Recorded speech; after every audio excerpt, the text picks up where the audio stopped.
What happens when honesty is used as a weapon?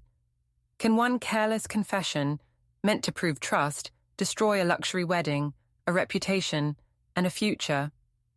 I said I'd only wanted closure, but when I told him the truth in front of everyone, he smiled once and handled everything properly. I'm not the villain everyone keeps saying I am. I'm just honest, painfully, maybe stupidly honest. That's what started this whole thing. I thought telling the truth was a good thing. That transparency made me mature. Everyone says they want realness until they actually get it. Then suddenly it's betrayal. Evan always said I was brave for owning my past. He used to tell me he admired how I never hid who I was. So when I told him I had met Noah for one last conversation before the wedding, I really believed I was doing the right thing. I didn't even say it in a fight. I said it like a confession in church, open, clean, without guilt. Because it wasn't cheating. It was closure. We didn't plan to talk again. We just needed to say goodbye properly. Noah and I had history, 7 years of it. You don't erase something like that just because you're getting married. Evan knew that. I had even told him about the message Noah sent, and he didn't object. He just said, "I trust you." I took that as permission. I see now that's not what he meant, but honestly, he could have said it clearer. The night I met Noah, nothing happened that would matter to anyone sensible. It was emotional, sure. We talked, we hugged, maybe it lingered. But when I told Evan later, because I believe in truth, he looked at me like I'd just confessed to a crime. I said, "I just didn't want any secrets." He said nothing, just nodded once and left the room. That's when I should have known he'd twist it. After that, everything changed. He became calm in that dangerous way men do when they're done arguing but haven't said so yet. He didn't yell or accuse. He just stopped reacting. That silence made me nervous. I started explaining more than he asked, thinking he needed reassurance. But maybe I made it worse. He said he needed time. I said, "For what? I didn't even do anything wrong." People don't understand how hard it is to live under constant judgment. My friends act like I'm a monster for being human. They don't get that I was trying to start my marriage with honesty. Isn't that what everyone preaches? You tell the truth, even when it's messy. But apparently, honesty only counts when it fits their idea of right. Now everyone says Evan's the victim. They don't see how cold he's become, how he's using that calm face to make me look unstable. He's pulling away, whispering about next steps, and even my family sides with him because he doesn't shout. But silence can be cruel too. I keep replaying that night in my head, wondering how something meant to prove love became proof of betrayal. I know people won't believe me, but I didn't destroy us. I just told the truth. And maybe that's the real problem. Before we dive deeper into this story, I have one small request. Please subscribe, drop a like, comment, and hit that hype button to boost this channel so more people can discover these incredible stories. The morning light in the apartment always used to make me feel safe. It made everything look softer. The marble countertops, the gold fixtures, even Evan's silence. But lately, that light just makes me restless. I sit at the kitchen island, scrolling through messages, pretending I'm busy when really, I'm waiting for him to ask if I'm okay. He doesn't. He just pours coffee, checks his watch, and leaves like he's following a script. When people say relationships fall apart suddenly, they're lying. It happens in tiny pieces. First, he stopped kissing me goodbye. Then he stopped texting goodnight. Now he barely looks at me. All because I was honest. I told him I saw Noah one last time before the wedding. Not to cheat, not to do anything wrong. Just to make peace with the past. But somehow, that makes me a traitor. I still remember that night. Noah had messaged me months ago, out of nowhere, saying he'd heard about my engagement and just wanted to close the book properly. His words, not mine. I ignored it at first, but it kept bothering me. 7 years is a long time to pretend didn't happen. I thought maybe if I met him once, I could finally move on. I told Evan about the message. I was transparent from the start. I even showed him my phone. He said, "If you need to see him, do it. I trust you." He said it calmly, and I took that as understanding. That's why I hate when people say I was sneaky. I wasn't. He literally gave me his blessing. The night with Noah wasn't romantic. It was heavy. He talked about what we'd been, how we used to dream of living abroad, how we grew apart when I wanted stability. He said he missed how I used to laugh without worrying what people thought. I told him that girl was gone. He said, "Maybe she doesn't have to be." That line keeps replaying in my head. It wasn't about love. It was about identity. People twist it into something dirty, but it was philosophical, like closure. When he hugged me goodbye, it was just that. Goodbye. When I told Evan, he didn't yell or accuse. He just looked at me for a long time and said, "You shouldn't have done that." I said, "I was honest. You said you trusted me." He said, "I didn't say I wanted you to." The air changed after that. Everything became polite.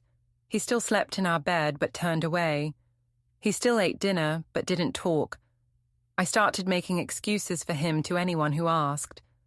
I said he was stressed from work, tired from meetings, but I could feel his mind moving somewhere else, methodical, quiet.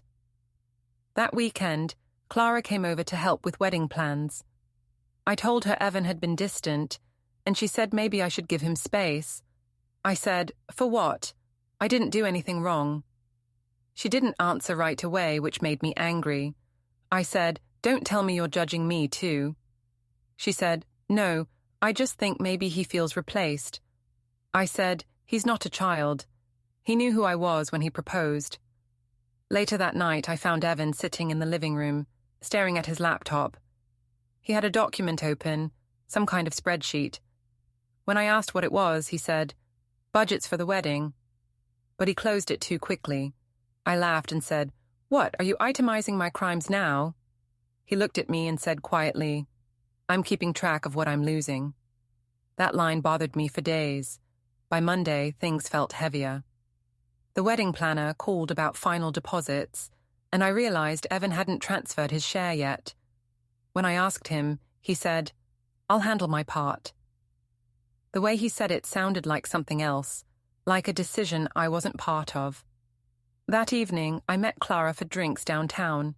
She said she saw Noah's name tagged under one of my old posts, the one from when we first got engaged. I rolled my eyes and said, "People dig for drama. It's pathetic." But inside, I panicked. I opened the app under the table, and there it was. Noah had liked the photo 2 days ago. Clara saw my face and said, "You need to block him." I said, "It's harmless." She said, "Not to Evan." I said, "Evan's not even on social media." She said, "Other people are." She didn't get it. I wasn't hiding anything. It was just history. People act like emotions have expiration dates. They don't. When I got home, Evan was already in bed, facing the wall.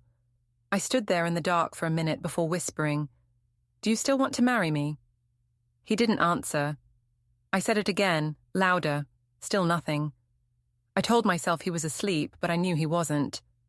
The next morning, he was gone early. On the counter was a note. "Meeting downtown. Don't wait up." He'd never left notes before. It felt deliberate, like proof he was somewhere else, doing something I couldn't control. I tried calling, but he didn't pick up. I texted, "We need to talk." He replied hours later, "We will." That was it. No heart, no sign-off, just 2 words. When I told Clara, she said, maybe I should prepare for the worst. I said, "He's not going anywhere." She said, "You don't sound sure." I said, "I don't need to be. He loves me." But love wasn't the problem. Pride was. That evening, I was at the vanity adjusting my earrings when my phone buzzed.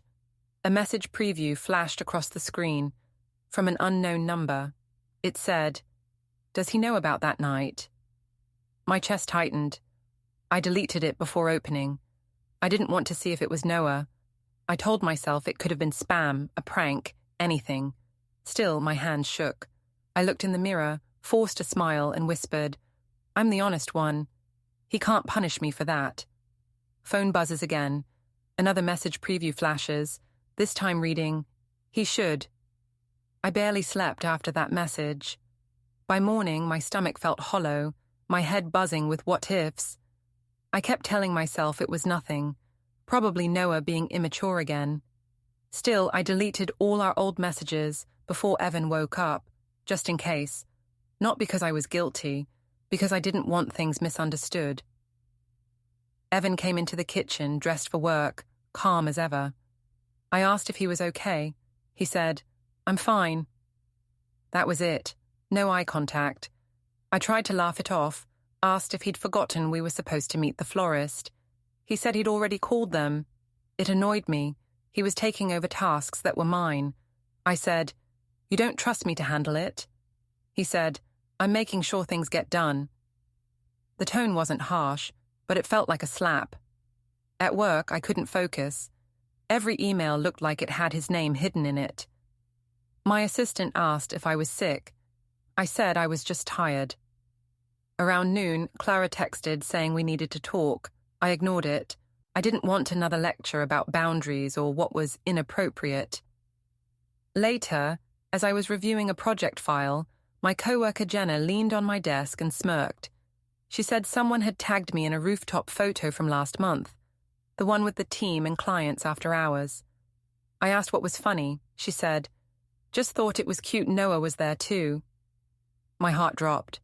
I opened the photo.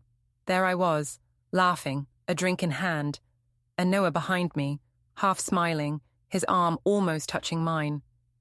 I didn't even remember him being there that night. Maybe he'd just shown up, or maybe I hadn't noticed. I quickly untagged myself, but I knew it was too late. When I checked my messages, Evan had already seen it, just a simple notification. Evan liked this post. I stared at it for a long time, unsure what that meant. Was he mocking me? Was it sarcasm? Clara called. I answered on the third ring. She said, "He saw it, didn't he?" I asked, "How do you know?" She said, "Because you're panicking." I told her it didn't mean anything, that Noah was just at the same place. She said, "You can't keep saying that. It's not a good look." I hated how calm she sounded, like she was speaking to a child. I told her I was sick of everyone acting like I'd done something unforgivable. She said, "You told your fiancé you met your ex. Now there's a photo. You don't see the pattern?" I hung up. That evening, Evan came home late. He smelled faintly of rain and hotel air. The kind of sterile scent that meant he'd been meeting people, probably at some business dinner. He didn't mention the photo. He didn't mention Noah. He just asked if I'd eaten. I said no. He reheated leftovers, set a plate in front of me, then went to his office. I stared at him through the doorway. His posture was so composed, like he'd already accepted something I hadn't. I wanted him to explode, to shout, to accuse. Anything would have been better than silence. I said from the kitchen, "You know I didn't plan any of that." He didn't answer. I said, "If you're angry, just say it." He replied, "I'm not angry." That hurt more than yelling would have. After dinner, I tried to make conversation. I asked about his day. He said, "Busy." I asked about the wedding venue deposit. He said, "Handled."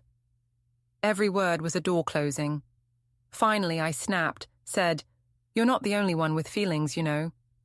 He turned to me and said, "I know exactly how many feelings you have. You just give them to whoever asks first." It was cruel, but it was clever. I didn't respond. Later, I went to bed early, hoping he'd follow. He didn't. Around midnight, I woke up to the sound of the printer. I walked to the office and saw him printing something. Pages of notes, receipts, typed lists. When I asked what it was, he said, "Just keeping things in order." I noticed a folder labeled Household. It wasn't new, but it was suddenly there, out in the open. The next morning, my phone buzzed with notifications. Co-workers liking that same rooftop photo. The caption now said, "Team nights get wild." Someone commented with a flame emoji. I deleted my account. At lunch, I met Clara at a cafe. She looked at me like I was glass about to crack. She said, "You need to talk to him before it's public." I said, "Public? What does that mean?" She said, "People are talking. Someone said he's been calling venues to pause payments." I laughed because it sounded ridiculous. Evan would never embarrass himself like that. But when I got home, the wedding binder was gone. Every receipt, every seating chart, missing. He came home later and said, "We need to rethink priorities." I asked, "You mean the wedding?" He said, "I mean the future." I told him he was overreacting, that people gossip, that one photo doesn't define trust. He said, "It's not the photo." I said, "Then what is it?" He said, "It's you pretending to be innocent while treating everyone like they're blind." He didn't raise his voice, but the precision of his words cut through me. I waited for him to leave the room before whispering, "You'll forgive me. You always do." I didn't see him smile, but I could hear it in his breath, that slow, measured sigh that sounded like he'd already decided something. An hour later, my phone buzzed. Group chat, Clara, Jenna, a few others. Someone sent a screenshot of a new tagged post. "When honesty ruins the wedding." My picture again. Evan wasn't tagged, but everyone knew. Notification chimes again. A message from Evan. "We need to talk tonight, at home." I spent the whole day replaying his message in my head. "We need to talk tonight, at home." The words looked simple, but they carried weight. They weren't angry, they were final. I tried to tell myself he probably just wanted to clear the air before things got worse. Maybe we could laugh about it. Maybe I could spin the whole situation as a misunderstanding. I'd done it before. When he came home, he didn't take off his shoes right away. He stood in the doorway, just looking around the apartment like it was already someone else's. I asked if he was hungry. He said no. I told him we could still fix things. He said, "Fix what exactly?" That question made me panic. I started talking too much, filling the room with words. I said people were overreacting, that the photo wasn't even new, that Noah was just part of my past. Evan said, "You keep saying just like it makes things smaller." He sat down, folded his hands, and looked at me the way he looks at balance sheets. Careful, calculating. He asked, "Do you think I'm stupid?" I said, "Of course not." He said, "Then stop treating me like I am." That line hit hard because I realized he wasn't even angry about the photo. He was angry about the disrespect. I tried to twist it, said he was being dramatic, that everyone makes mistakes. He said, "You didn't make a mistake. You made a choice." Then he stood up and went to the bedroom. I followed him, still trying to salvage control. I said, "You can't throw everything away because of gossip." He said, "It's not gossip when it's your voice saying it." I didn't understand at first. Then he showed me his phone. Someone had recorded part of our rooftop dinner weeks ago. Me laughing, telling a small group that Evan's too serious to notice if my ex came back. I'd meant it as a joke, but hearing my own voice like that made my stomach twist. He said, "You humiliated me." I said, "I was joking." He said, "You weren't." That night, he slept on the couch. I lay in bed, staring at the ceiling, waiting for him to come back. Around midnight, I heard him in the kitchen. I thought about apologizing, but I couldn't bring myself to. I kept thinking, he's making this bigger than it is. The next morning, we both acted normal. He made coffee. I got dressed for work. He said, "You have the tasting tonight, right?" I said yes. He said, "Don't wait for me." That was the first time he'd said something like that. At the venue, everyone was polite but distant. The caterer kept glancing at me like I was contagious. Clara showed up late, sat beside me and whispered, "You're trending again." I checked my phone. Someone had posted the rooftop video with the caption, "Bride-to-be jokes about sleeping with her ex." The comments were brutal. I tried to stay calm, told Clara it would blow over. She said, "You don't get it. Evan's not saying anything, that's worse." She was right. His silence online made him look noble, and me, guilty. Later that night, I came home to find him dressed, jacket on, standing by the window. He said he was going to his mother's for a few days. I said, "You can't just leave." He said, "I'm not leaving, I'm stepping back." I said, "You're punishing me." He said, "No, I'm thinking clearly for once." I wanted to stop him, to beg, but pride wouldn't let me. Instead, I said something cruel. I told him Ruth would love to see him crawl back to her. He said quietly, "She warned me about this. I should have listened." Then he left. For days, I tried to reach him. He didn't answer. Even Clara stopped replying. My brother texted once. "Maybe stop posting jokes for a while." I didn't reply. The week dragged until finally, Evan messaged saying we needed to talk. Again, but this time in person, with family. I assumed he wanted peace, maybe a public reconciliation. I told myself, if I could just control the story, I could fix everything. That's how I convinced myself to go to the next dinner. A joint family event meant to clear misunderstandings. I wore my best dress, the one Evan said made me look like I belonged in magazines. When I arrived, everyone was already seated. Ruth didn't look at me. Clara avoided my eyes. Evan sat at the end of the table, quiet. The dinner started awkwardly. Small talk, forced laughter. I raised a glass, tried to lighten the mood, saying, "We've had our bumps, but at least we can laugh about it now." No one laughed. I said, "Come on, it's not like I actually did anything wrong." Evan's jaw tightened. To save face, I added, "I just told him the truth, that I met my ex for closure before the wedding. That's what honesty looks like." The silence that followed felt heavy, like the air thickened around me. Then I saw someone lift their phone, recording. Evan didn't stop them. He just watched me. I said, "What? I'm not supposed to be honest now." He smiled then, small, polite, terrifyingly calm. He said, "If honesty is what you want, let's be completely honest." The table went still. I felt my throat tighten. He didn't raise his voice, didn't accuse, just said, "You think telling the truth after you cross a line makes it noble. It doesn't." I laughed, too loud, pretending not to care. "You're twisting this," I said. He didn't respond. He picked up his drink, clinked it gently against mine, and said, "Enjoy the evening." It was the calmest warning I've ever heard. As I sat there pretending to eat, I caught Ruth whispering something to Jordan. Clara wouldn't even meet my eyes. My hands were shaking. Then, from behind me, I heard the faint sound of a camera flash. Someone had taken a picture. Camera flash snaps. Guest's turn. Someone mutters, "Did you just get that?" While Evan quietly stands and leaves the table. After the dinner, everything spun faster than I could manage. The photo from that night hit social media before I even got home. Someone had captioned it, "Honesty Hour, the bride who told too much."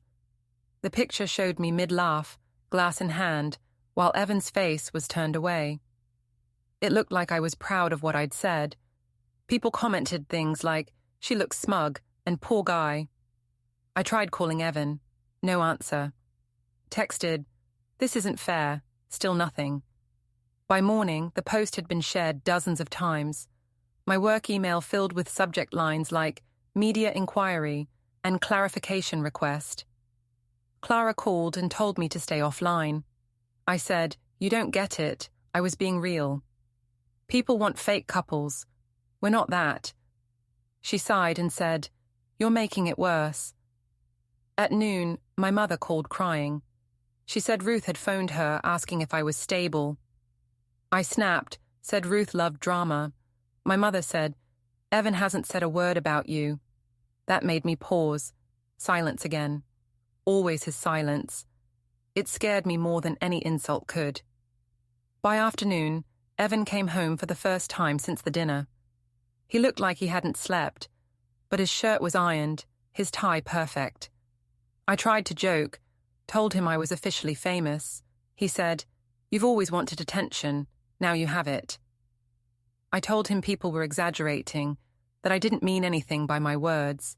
He said, "You meant every word. You just didn't expect consequences." I tried touching his arm. He pulled away. That hurt more than the comments online. He said he was staying somewhere else for a bit. I asked, "Are you leaving me?" He said, "Not yet." The yet hung in the air like smoke. That night, I went to my parents' condo. My mother hugged me like I was broken glass. My father didn't say anything. He just turned the TV louder. I tried to explain what happened, but it came out messy. "It wasn't about cheating," I said. "It was about honesty." My mother said, "You don't tell that kind of truth before a wedding." I said, "You raised me to be honest." She said softly, "Not to destroy yourself." The next morning, Jordan stopped by. He handed me my phone. He'd taken it from me after I cried myself to sleep. "You should read this," he said. It was a new message from Evan. "I'm coming by to collect a few things. Don't be here." I refused to listen. I stayed. When he arrived, I met him at the door with forced calm. I said, "We can talk like adults." He said, "There's nothing left to discuss." I told him he couldn't just vanish without letting me explain. He said, "You already explained, to everyone." He went into the living room, started packing. I followed him, talking non-stop, about how everyone twists my words, how the internet ruins lives, how he's overreacting. He said, "Stop blaming everyone else, you did this." I said, "You're making me the villain." He said, "You cast yourself." I wanted to hit something. Instead, I said the meanest thing I could think of. "You never would have left if I wasn't the only interesting thing about you." He stopped for a moment, looked right at me and said, "Maybe that's the problem. You think pain is interesting." Then he left. That line followed me for days. A few nights later, Clara convinced me to meet her at a park near the riverside. She said she was worried about me. I told her I was fine. She said, "He's quiet because he's preparing something." I laughed, told her she sounded paranoid. She said, "No, Leora, he's calm because he's planning. You've humiliated him publicly. He won't fight you in chaos. He'll fight you properly." I brushed her off, said, "He's not the type to seek revenge." She said, "It's not revenge if he's just done with you." That unsettled me. When I got home, I noticed something strange. Some of our documents were gone. The joint lease, a few bills, bank letters. A folder labeled deposits was missing. On the counter, there was a note. "We'll settle this soon. Please don't contact me until then." I called him again and again. No reply. Sent messages. "We can fix this. It wasn't betrayal. You're making a mistake." Finally, he responded with one line, "I'll handle this properly." I didn't know what that meant. The following week, Ruth showed up at my parents' condo. She was dressed impeccably, calm as always. My mother offered her tea, but she refused. She said, "Evan wanted me to tell you he's fine. He doesn't wish you harm, but he's moving forward." I laughed bitterly, said, "So you're his messenger now?" She said, "No, I'm his witness." Then she looked me right in the eyes and said, "You can keep spinning your stories, but the truth doesn't bend as easily as you think." I wanted to tell her off, but she turned and left before I could. That night, I couldn't sleep. I kept thinking about her words, about witness and moving forward. My mind twisted it into paranoia. Maybe he was meeting someone else. Maybe he'd found someone cleaner, safer. I kept telling myself I wasn't the one who ruined us. He was. He gave up. Still, I couldn't stop staring at my phone. The silence from him felt heavier every hour. Around midnight, I heard a soft sound from the hallway. Footsteps. For a second, I thought he'd come back. I ran to the door and opened it. Nothing there, just the echo fading. I stood in the doorway, whispering, "He'll come home. He always does." Then my phone buzzed. A single notification appeared. Calendar reminder, downtown 13:05. I didn't remember setting it. Calendar chime repeats softly. Downtown 13:05 glows on the screen, while the hallway light flickers once, then goes dark. The reminder stayed on my phone all morning. Downtown 13:05. I told myself it was probably something from the wedding planner, maybe an appointment I'd forgotten to cancel. But deep down, I knew it wasn't mine. Evan must have set it when he used my laptop. I almost deleted it, but curiosity won.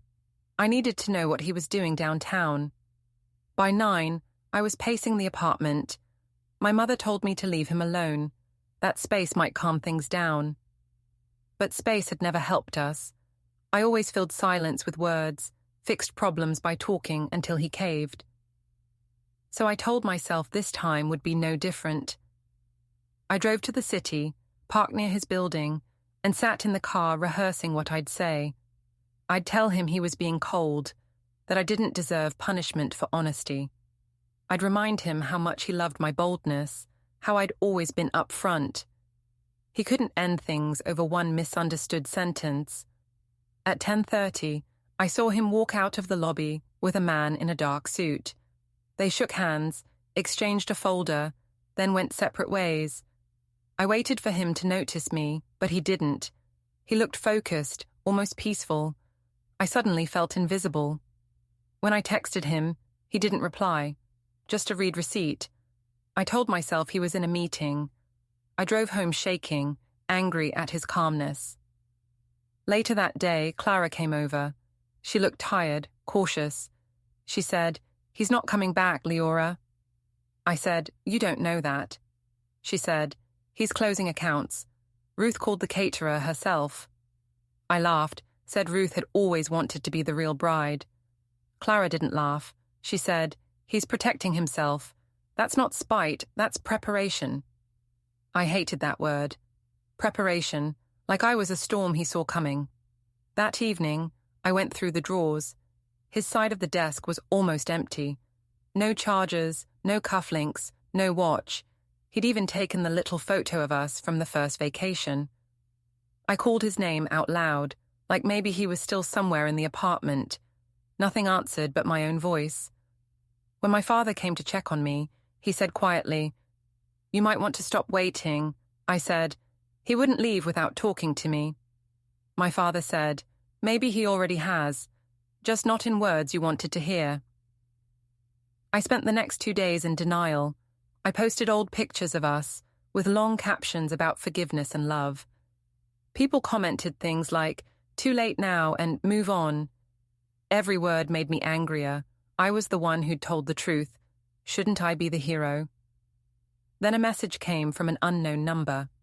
"Stop posting. It won't help you now." I stared at it, unsure if it was Evan or someone else. Either way, it chilled me. That night, I found another note taped to the door. It was brief, written in his careful handwriting. "I will handle this properly. Please don't contact me. No signature, no emotion, just that." I crumpled it up, furious. He was trying to make me the crazy one, acting like he was above emotion. I called Clara again, demanded she tell me if he'd spoken to her. She said, "He doesn't talk about you."